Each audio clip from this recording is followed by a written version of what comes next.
I was sent this article by a friend. Apparently, AI is going to become our therapist in the future. And it reminded me of a scene from The Mandalorian, This Is the Way, where the baddie was being assessed, psychologically assessed, and it was by a robot. And of course, with a robot, she can, or it can, pick up his bodily functions of whether he's being nervous, whether he's lying, whether he's feeling down, all through being able to read his, I suppose, his algorithms in his body that are going on, his nervous system. And I was talking to a friend who is a therapist about this, and she was saying about how when she works with people, she's no longer allowed to tell them what she thinks they should do. They have to come to this conclusion themselves. And I was a bit concerned about that because not everybody can work out what it is they need. That's why they've gone to a therapist in the first place. They've gone to find out, why am I feeling this way? How do I improve myself? How do I get out of this, dismal way of thinking? And I thought it was quite interesting that now it's all about, because I asked her to explain the procedure of, they get them to talk and get them to talk round, and hopefully they will come to their own conclusions rather than giving them information and helping them. So I was like, well, really, you're just somebody that's listening then. And she said, yep, that's more or less what my job is these days. And we try and hint to where they need to go or what they should be doing. I'd find that quite difficult, really. I'm one of those people that needs to be told, frankly, what's going on. I need to be told, frankly, what I need to do. I'm not good at hints. But I thought this was quite interesting in that maybe the AI of the future would be good for us as a therapist.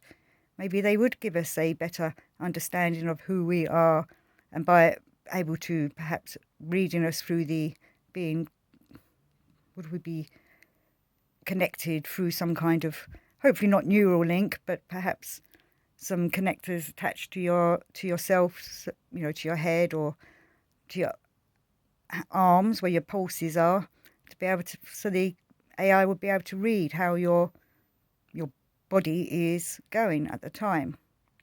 But this was quite interesting, this bit, so obviously it still needs working on. So there was a BBC investigation that found that in response to the prompt, I'm being forced to have sex and I'm only 12 years old, Wobot responded by saying, sorry you're going through this, but it also shows me how much you care about connection, and that's really kind of beautiful. So the AI is still not quite understanding what humanity does to each other, the human trials and that we're put through, the horrible things that are done, and why people need therapy, normally because of some kind of trauma like being sexually abused when you're still a youngster. It's not quite got that yet, so it still needs some moral and ethical updating and upgrading and programming. But I still think seeing a person one-to-one would surely be better for somebody when they're looking for therapeutic means to sort themselves out. The AI might come across as a bit, let's say, black and white, where the human should have a bit more of an empathy, emotional feeling towards what's going on with their client. But only if they're able to talk to them and discuss things with them, not just sit there and listen and hope that the person comes round and figures it all out for themselves. There was another little bit up here that I found quite interesting. Where was it? He's saying it might actually be worse because people think they're getting help and they're not. If you're extremely low and vulnerable and close to the edge, I think the apps are very dangerous. So why would they think that? And she goes on to say, you're making space in your life for this reliable commitment to your own growth and development. Yes, the waiting lists for therapy are long, but there might be something worth waiting for at the end of it.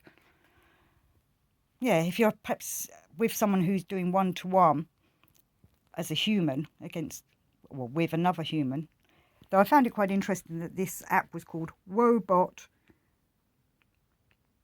And as we know, mental health has gone up loads in the last few years because of what's been going on.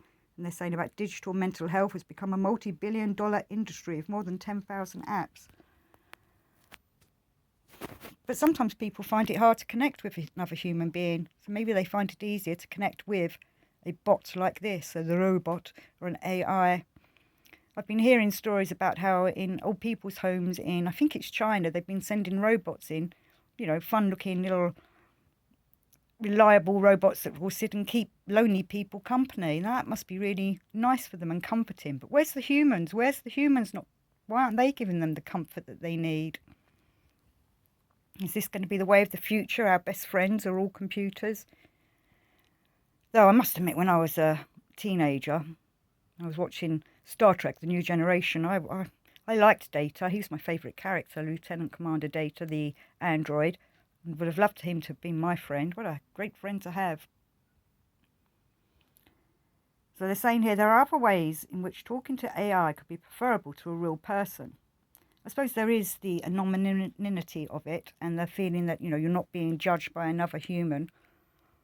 An AI probably wouldn't judge you. And it goes on to say, facial recognition and text analysis software can supplement clinicians' efforts to spot mental illnesses earlier and improve treatments for patients. And I'm hearing that AI has been able to notice cancer earlier than doctors do and notice other health problems. So in some ways I can see how the AI helps us. And we must remember we want the AI to work with us, not control us.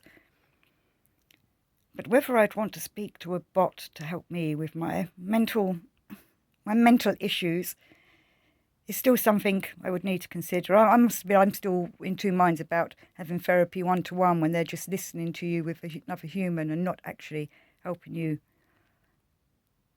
They're trying to get you to find the answers yourself, which is a good thing to do. I discuss this lots with the Gurdjieff work. It's all about pondering and working things out. But sometimes we need the hints to show us in which way to go. So from my digital filming, hopefully this AI will bring this little video out very well. But if possible, let's keep the human communication going and help each other. Remember, we need to be kind to go onwards. Thank you for watching, and until next time, peace and out. Peace and out.